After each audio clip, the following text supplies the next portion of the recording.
Let's get to that briefing now. We are going to hear the latest on that tragedy in Washington this morning. Yeah, we are getting ready to hear them talk. Let's listen in right now.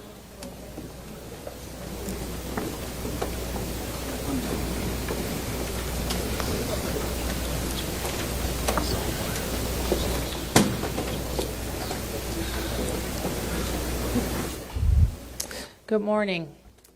I'm Muriel Bowser. I'm the mayor of Washington, D.C. We are here at Reagan National Airport to provide an update on the tragic events of last night. I'm joined by U.S. Transportation Secretary Sean Duffy, D.C. Fire and EMS Chief John Donnelly, American Airlines CEO Robert Isom, the MWA, the Washington Metropolitan Washington Airports Authority CEO Jack Carter, United States Senator Mark Warner, United States Senator Tim Kaine, U.S. Representative Don Beyer, as well as the Chief of the Metropolitan Police Department, Pamela Smith. And we are joined by first responders from across the Metropolitan Washington region.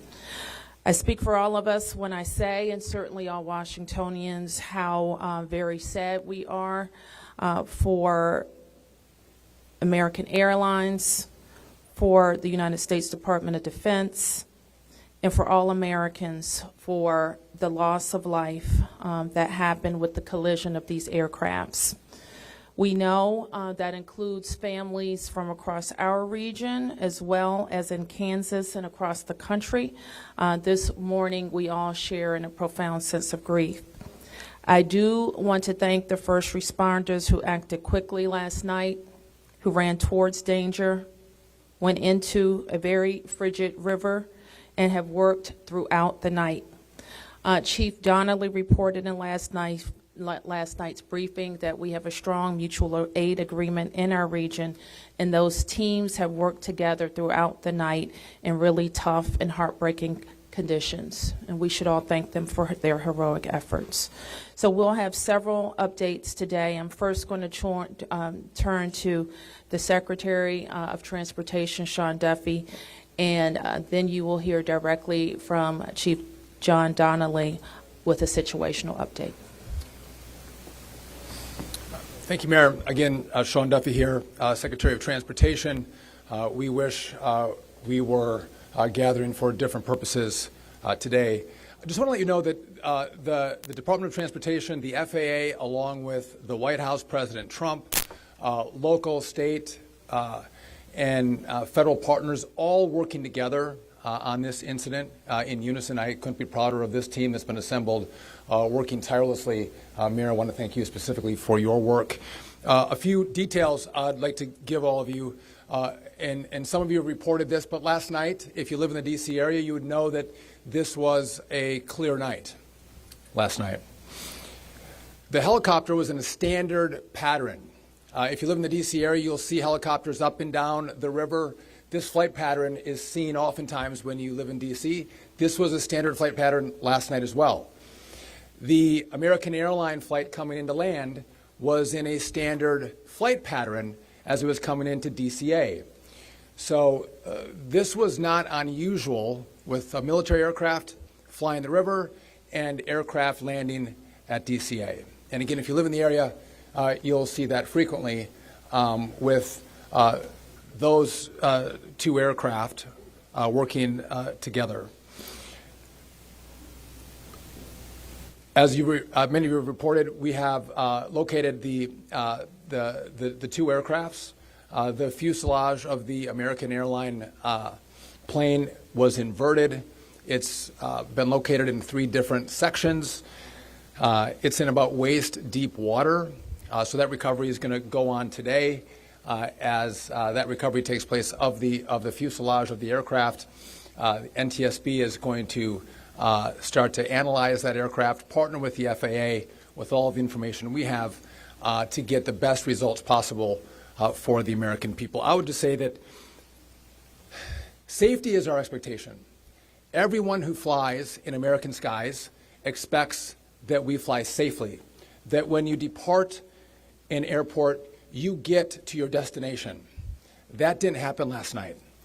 And I know that President Trump his administration, the FAA, the DOT, we will not rest until we have answers for the families and for the flying public. You should be assured that when you fly, you're safe. Thank you. Mayor, is that yours? Thank you, Secretary. Thank you, Mayor. I'm joined today with Fire Chief Bonnet from the Metropolitan Washington Airports Authority, and I'm John Donnelly, Chief of the District of Columbia Fire and EMS Department. Last night at 8:48, the control tower sounded an alert, which alerts responders to respond to a report of an aircraft crash on or near the airport. That sets off an immediate response from the Airport Authority Fire Department, from the District of Columbia and Metropolitan Harbor Patrol fire boats and other fire boats on the river in order to support that type of operation. Very quickly, this call escalated. It became apparent, the responders realized that they had a plane crash and immediately escalated to a response that ultimately included about 300 people last night. These responders found extremely frigid conditions. They found heavy wind. They found ice on the water, and they operated all night in those conditions. I'd like to take a moment to acknowledge the agencies that responded in addition to DC Fire and EMS and the Metropolitan Washington Airports Authority: Montgomery County Fire Department, the Prince George's County Fire Department, the Charles County Fire Department, the Baltimore County Police Department, the Anne Arundel County Fire Department, the Alexandria Fire Department, the Arlington County Fire Department, the Fairfax Fire Department, the Prince William Fire Department, the Baltimore City Police Department, the Maryland State Police, the Maryland Natural Resources Police, the Department of Defense, the Joint Base in Bowling Fire Department and the staff there, the U.S. Army, the U.S. Coast Guard, the United States Park Police, the Metropolitan Police Department, the FBI, and the NTSB. Despite all those efforts, we are now at a point where we are switching from a rescue operation to a recovery operation. At this point, we don't believe there are any survivors from this accident, and we have recovered 27 people from the plane and 1 from the helicopter. The District Office of the Medical Examiner has lead on reuniting these bodies and these people with their loved ones, and we will continue to work to find all the bodies and collect them and reunite them with their loved ones. We should also acknowledge that the Virginia Medical Examiner and the Army Medical Examiner are involved in this operation and a very important part of getting people identified. So, who's next?